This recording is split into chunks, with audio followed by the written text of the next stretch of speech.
hey, somebody have a match and I can just slide in the ring, give a low blow, and then they come to the podcast. I can be like, yeah, Big Gang screwed you. I screwed you. I want to slide in the ring. Yeah, slide in the ring, low blow. Come on the podcast one day. See, that's what happens when Big Gang gets wrong. Yeah, I know the whole rules. So who we got on the couch? Yeah, who we got, man? Couch, Talk to him, big dog. Well, you got the AAPW Grand Slam champion. Zeke. Oh, Grand Slam champion. Grand Slam. Let the people know. Who'd you beat? What match did you win that in? Who'd you beat for the title? Who'd you beat?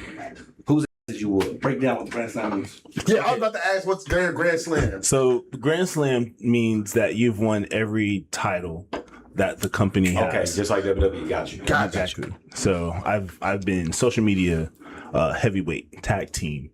AAPW wrestling champion. That's like the mid card. Okay. And then the America's title. America's title is okay. So what's the rank? How does America's title is the very top one. Okay, what would be Then we have considered? secondary would be wrestling, social media. Okay. And then rising would be in there, all three of those, and then we have the tag team belts. Oh, that's dope. Yep. Social media champ. Was Social that a good run? It was a solid run. I think around that time I was beginning to figure out who I was. I had just made the turn from heel to babyface because I started off as a heel. So basically, he saw me as a monster, and he was just like, you know what, I'm just gonna send him in and just kill everybody. So I'm that guy, destroying everybody. Destroy. Yeah. Well, I'm one of many. So there's been plenty more after me, but he definitely did his thing with me. So after that, I had a feud with a guy named Leroy Brown. He goes by Kobe Dalen Payne now. But he was the heavyweight champion, which is the Rising Championship now. Okay. But we had a little feud, dog collar match. I got that. Dog collar, man. And Let's see if I can take a little out of you, man. Hey man, it's crazy. It's crazy in there, especially when you're tied up with somebody. But you know what? Like I said, he's definitely did a good job with teaching us the psychology of the matches and everything like that. So, and they're fun. And then after that was the America's title. Lawrence Patello was the one that was holding it at the time, and I eventually took that. So then I went on a little stint. He sent me down to Dog Pound to go train with Rodney Mack and Jazz. So I did that for about 8 months, something like that, and then came back and won the America's title again. So with that, I became the first APW like wrestler to win the America's title 2 times. That's dope. So that's dope. And you got the look, bro. Like I'm looking at the hair, the glasses. Do you rather heel or face? Yeah. I like being a heel because I can control the match more. I can kind of general it, you know. Like you give heat, you can kind of control the tempo, you know, throughout the match. Gotcha. But I mean, it's easy for me to be a babyface, man. I just go out there. My character is basically all the old school wrestlers wrapped up into one. You know, like Hulk Hogan, Bret Hart with the shades. I was gonna say I like Bret Hart. Yeah, I see the glasses. I like Bret Sting, Hart. Booker T, bro. The list goes on and on. Because I grew up watching 80s style wrestling. My dad was big into it when it was big in Houston back in the day in the 80s and everything. Oh, so he was like Junkyard Scorpio. Yeah, guys like that. Junkyard Dog. You know, Junkyard Dog was the man. Wahoo McDaniel. You know, Too Cold Scorpio. Yep. Guys like that. I So- definitely know a little bit. So that character had that neon color look and everything like that. So every time I come out, you know, people just ride with me, bro. Like they just see me, kids get hyped up, and you know, it's easy. It's easy work. So it's harder being a heel, so to speak, because it's like I would think the shackles are off at that point, as long as they say, hey, these are the things you can't say in this promote in these type of things. But you got to think what John Cena said about making wrestling boring, though. Like about him being heel. Yeah, that's a different type of one, though. So you got to think like, when you being a heel, are you being more methodical? Is what I'm asking. It depends. It's different. You get what I'm saying, right, Pops? No, but that's my time to be a menace. You know what I mean? Okay. So just like Pops was saying, you know, whenever you walk out the curtain, you want to be a different person. You want to be a totally dialed up person from the person you are day to day. If you look at me, regular old Chris Ross, I'm a nice guy. You know, I love everybody. I want to be friends with everybody. At one point, my dad thought I was like Casper the Friendly Ghost. He would call me that. But when I get in the ring and I become Zeke Rose or Brother Zeke or whoever I am, the heel, I'm a menace. I get to be the most biggest problem anybody has ever seen. I can say what I want. I can do what I want. It's freedom in that. It's freedom. It's like basically taking the chains off and I can do whatever. It's like seeing an empty canvas and I can just paint whatever I want. Got you. You know what I'm saying? Like, you know, Randy Orton loved punt kick and Vince McMahon. Exactly. He was like, exactly. Let me get that punt kick, man. Exactly. Makes sense. What are you from Austin or where are you from? Man, I'm from everywhere. So, Okay. Let me explain. When you I'm come from down to the Chicago, ring, so- okay. Let me explain. So my character, I'm from Venice Beach, California. I spent a lot of time out there because my dad, he was in the military. He was in the Air Force. Worked on jet engines and everything like that. So we spent a lot of time out in California, Washington, Colorado, Arizona, New Mexico. So Everywhere. I'm a little bit everywhere. I mean, my family is originally from Houston, and if you dig it back even more, Louisiana, because I was born in Shreveport. So I'm a Southern guy Gotcha. at the end of the day, but. When I get to do my wrestling thing, I get to be the guy from California. I get to be the guy that I used to watch when I was a kid, you know, on the beach, seeing people and everything like that. Cool. So yeah, that's where that character comes from. Finishing move. Let me tell y'all this. I can say this now. I feel the utmost confidence to say this, but I have the most deadliest clothesline in professional wrestling. Oh, so you got the Bradshaw type, the clothesline from hell type? That's That Larry. I That don't Dan, even call was it it the Dan? Larry. What was his name? Just Dan, I forgot to do his name. It's not called the Larry. It's called the discus stone. Yeah, discus clothesline. All I right. know, taking a clothesline from your Like, big have you ass. ever ever seen Brody Lee? Yeah, yes. So The discus punch. What's a version? it's a clothesline. I bring it back just like JBL And and just go all the way through. Yeah, like the clothesline from hell. Yep, just like the clothesline from hell. But you just I used to always make that my just spin finisher with it. on the wrestling So game. you're It was so spinning hard for some your- reason. that's it. So it's all coming back here. Like if Dolph Ziggler would have got hit, he'd do a 360. Look, I get calls just so people can see that clothesline. Like people book me in other cities just to I just booked you so you can kill this one guy. Well, what do you think about that's crazy? All right, I'm thinking about it, but definitely not now. I'm cool. I was shot the faces of who's your goat? I know I was thinking about it for a second too. Yeah, I don't even think that I'm cool. Who's your number one wrestler? If you had to just like if you know My you only number had one? Yep. My number one. Dang, man. See, that's hard for me to pinpoint because Or let's say the one you draw the most inspiration from. If you had to pick, like okay, I got so many, but for some reason this guy I just liked his. I liked his aura. Pause. the aura. So I would say Bret Hart, man, because Yeah. when I was growing up and Bret Hart was the guy, like he was the man. I would watch it on TV and I would see him, you know, take the sunglasses off and put it on the kid. You know how many times I was like, man, I wish that was me, you know? And then whenever I got a chance to cause that's a big reason why I wear the sunglasses.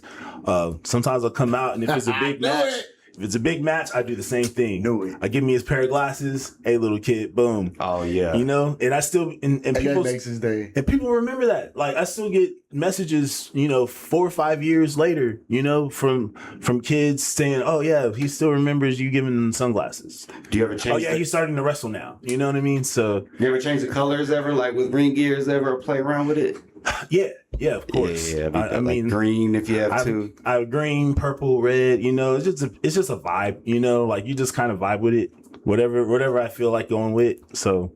Yeah, Bret Hart to me, he was so believable. And a lot of people used to say, "Oh, he's boring." I'm like, no, Bret is not boring, man. At all. When Bret spoke, I listened every time. Like, Yeah, Bret he made sense. was different. He made sense.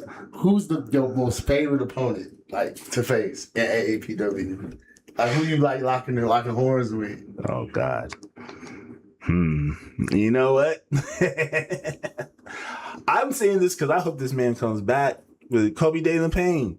Like to me, I've had a lot of good matches, right? Mm-hmm. But if you ever watch any of my matches, I like the hard hitting matches. Like I've had some hard hitters with like guys like Mokele, T-Ray, who else? I just had another one with Blaylock when I came back from my injury back in March. I've had so many crazy hard hitting matches, but Kobe Dalen Payne, man, I think he's the reason why I kind of figured out how to be as vicious as I am, because he brought it like every night. Like I remember one time he slapped me so hard I felt my body leave, like my soul leave my body. I saw myself on the campus, and then I came back and I was like, all right, we gotta get to work. You know what I'm saying?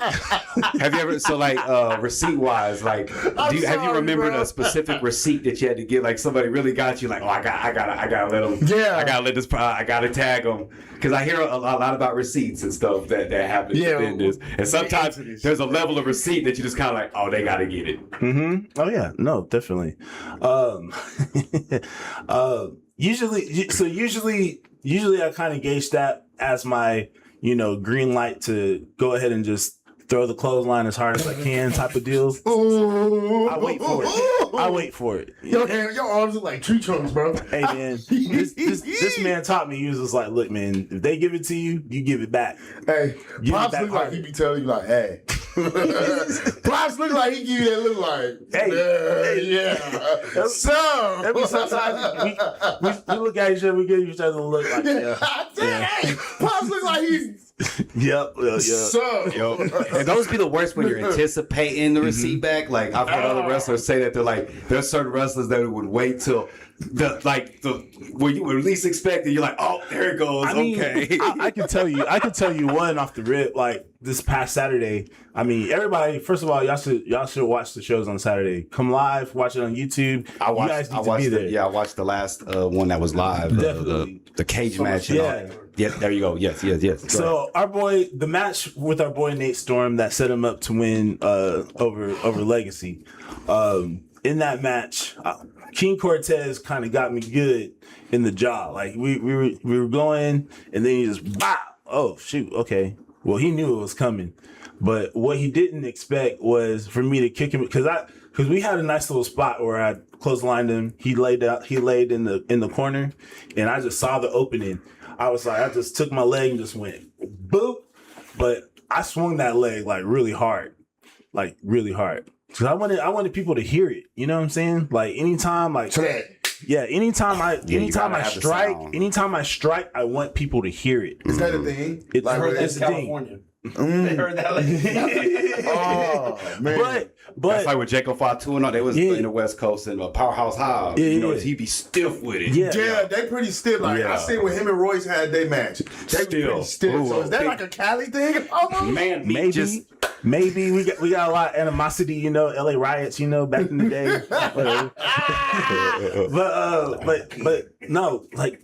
I just kind of look at it as, like I'm the alternative of the guy that does the thigh slap. You know what I mean? Oh, like, yeah. Like if I'm going to hit somebody, I want it to be real. Like if you are watching the show in the front row, I don't want you to say, oh, that dude missed him by a mile. Nah, I connect. Like, exactly. I want to bring the realism to wrestling. I want people to know that, you know what? This is a fight. This is not scripted. We're not playing ballet here. Like, we are two competitors. It's still a combat sport. Yeah, but it's wrestling. It's just on a different level. You know what I'm saying? It's wrestling. We get it in. That's how I roll with it, man. And I get mad at people. I go off. I'm like, no, it's not. I'm like, no, it's the winner. Yeah, everything in between. Oh no, people getting chair shots. Bill Goldberg said it himself. He said he went through NFL and then he went through pro wrestling. He said he has never hurt as much as that first day or as long when he was doing pro wrestling. He was like, man, my body was on, like, I couldn't get out of bed. He said, "Oh, Mo." Yeah, Brian, And that's Brian Breaker said NFL where that. cats He was is like, getting, bro. getting smeared. But anyway, well, what do you got coming up for Friday? Do you have a program, a current program? What you got going? So I'll be on the card with at APW. It'll be a triple threat match. It's me and myself, like Zeke Rose, myself, Nakai. He is the guy who was just the AAPW wrestling champ. He lost to Poppy this past Saturday, but I mean he had a really incredible run with that title. Like, I was the first one that held that title. Like, I think out of all the ones that I've seen held that title, he was the one that held it down the best, in my opinion. So I think I have a little chip on my shoulder when it comes down to that. And then we got Cruz Casanova. I killed this man with the clothesline a couple weeks ago, so I know he wants revenge. So I don't know. We'll see. It's gonna be good. It's gonna be a good one. Falls count anywhere? Huh? Falls count anywhere? That's it's standard triple threat. Yeah, standard triple threat. So no disqualification, but by pinfall. Yeah, by pinfall. So oh man, I gotta go see this. Yeah, you got to, and everybody at home, tune in. See this. Pull up, whatever you got to do. So, where can they find you at on social media? If they want to find you, do different. Yeah, so I am on Facebook, Zeke Rose. You can just type it in, or Ezekiel Rose. On Instagram, it is Zeke_Will_rock you, because I will. I like that. And then talk about breaking kayfabe. Yes, I love it. And then on TikTok, I'm RetroWave84. Dope. So yeah, find me, lock in. Man, let's it was a pleasure having you up here, man. I can't wait to see you, watch you, man. Yeah, I'm gonna see you at APW. Yeah, for sure. you're gonna see me. Yeah, you're gonna see us. We're gonna pull up. We gonna Trust pull me, up. we definitely got to. I got to.